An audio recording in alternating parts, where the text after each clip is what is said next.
When news broke that Bad Bunny, the gender-bending, nail-painting, anti-colonial Puerto Rican superstar, was headlining the 2026 Super Bowl halftime show, some Americans clutched their pearls so hard they almost cracked.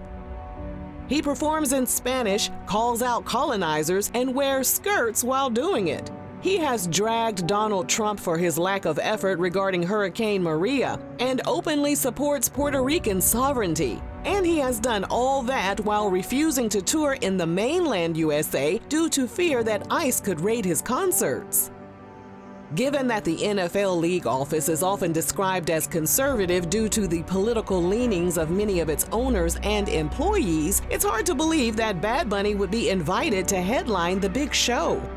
And their decision has many people wondering if Bad Bunny cashed in that Super Bowl spotlight in exchange for zipping his political lips.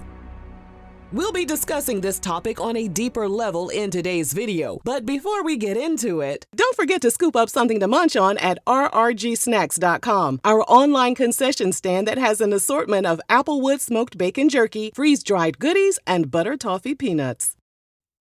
Bad Bunny has never been the type to smile, shake hands, and tap dance for the industry like he's auditioning for a cruise ship gig. In 2018, when he appeared on The Tonight Show, he didn't pull up to do a cute little bop for the girls. No ma'am. He dedicated his performance to the victims of Hurricane Maria and dragged the Trump administration for failing Puerto Rico. And he likes to give equal opportunity smoke. In 2019, he dropped a song that translates to sharpening the knives, accusing Puerto Rico's governor of corruption, homophobia, and incompetence, then basically told him to clock out and go home. Then came 2020, when he decided to address racism head-on by rapping, "It's 2020 and racism is worse than COVID. A black man with a gun, that's a criminal, but if he's white, they say that's a hobby." Ooh. He also pledged support for Joe Biden and has urged his people to never give up their Puerto Rican identity and refrain from flocking to mainland America for a handout. Unlike some artists who hop off the private jet and suddenly pretend they forgot where they came from, Bad Bunny refuses to water himself down. He's not switching to English for streams, and he's not about to Americanize his sound for radio play. So when a rebel who once cussed out the system suddenly gets handed a seat at the corporate cookout, it's rarely because they love his seasoning. It's usually because they want him to pipe down. Anybody who has watched the NFL for more than 5 minutes knows one thing. The league protects its image like a pastor guards his phone when the first lady walks by. Master, you messy as You waited a little while before you started cracking, but you got there pretty quick. They don't like controversy, they don't like to be associated with political activism, and they definitely don't like anybody messing up their clean-cut, family-friendly middle America fantasy. For decades, the halftime show was basically a bland, boring event featuring college marching bands or middle-aged performers. Snooze fest. That is, until they caught up with the times. America's taste changed, and the NFL realized they were starting to look ashy and out of touch.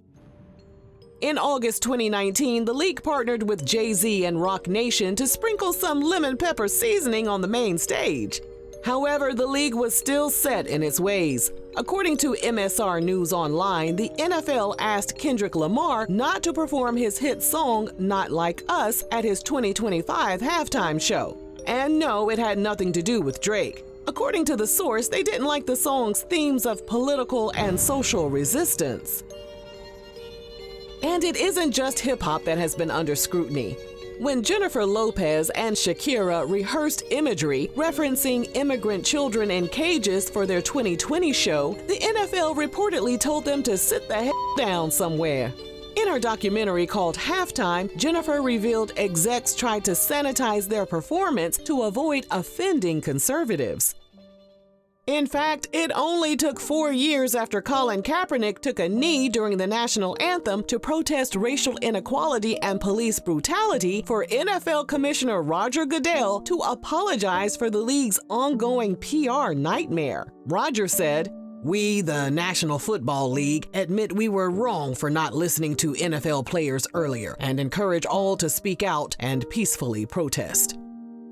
So now we ask, why is a league that tries to censor and sanitize anything associated with it suddenly handing the mic to Bad Bunny? Given how outspoken Bad Bunny has been, was he offered the halftime opportunity just to silence his political tone? After all, given all the controversy and MAGA foaming at the mouth, Trump disapproving, and plans for a conservative-led alternative show, the NFL said Bad Bunny is their man, and they're sticking beside him.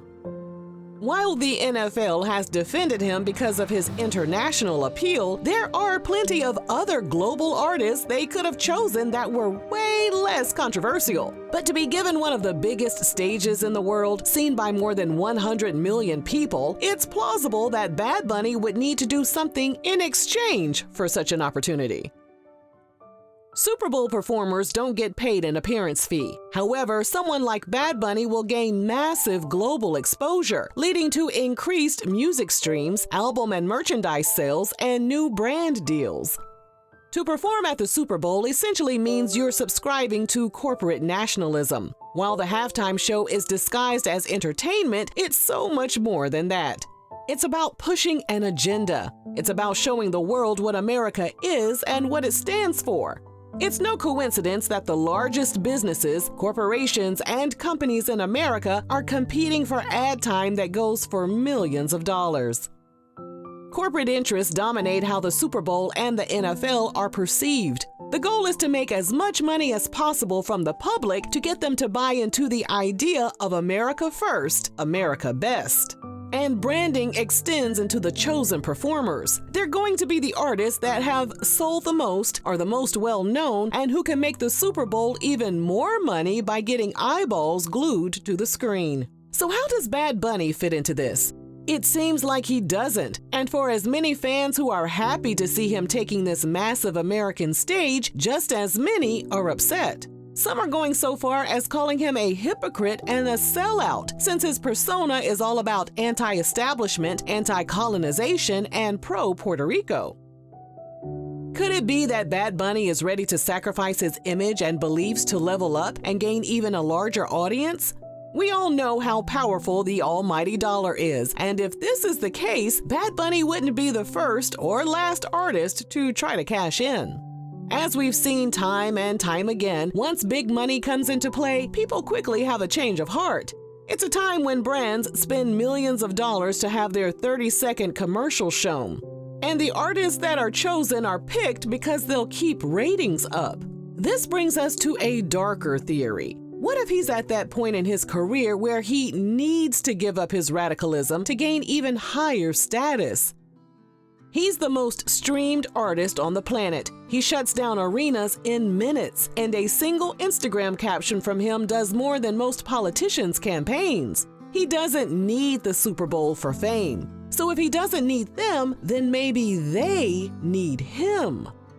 The NFL has been desperately trying to outrun a history of controversy and cultural tone deafness. They've spent years paying PR firms to revamp their image. And what better way to make over a stiff corporate image than to align with a global superstar who represents youth, rebellion, inclusivity, and a culture that refuses to fold into American expectations? Bad Bunny gives them cool points they could never manufacture on their own. He gives them access to markets and audiences they've tried and failed to reach. Meanwhile, on his side of the deal, we have to be honest. Once you've conquered music, fashion, streaming charts, stadium tours, and global fandom, the only thing left to expand is power and influence on a world stage. The kind of seat at the table where governments, corporations, and global agendas are discussed. And sometimes to step into that level of influence, you don't silence your voice. You just soften the delivery so that the doors open. You learn the game, and you play it just enough to creep your way inside. In the world of entertainment, influence always comes with a price tag. The only mystery is who's paying it and what it'll cost later. The choice of Bad Bunny as the Super Bowl halftime performer has been met by non-stop criticism and unprecedented controversy. We're curious to see whether his voice becomes quieter after his performance, or whether he'll stand on that stage and prove that power doesn't always swallow the fearless, and that a man rooted in identity can walk into an empire without surrendering his soul. If you enjoyed this video, let us know down below. And thanks for watching RRG.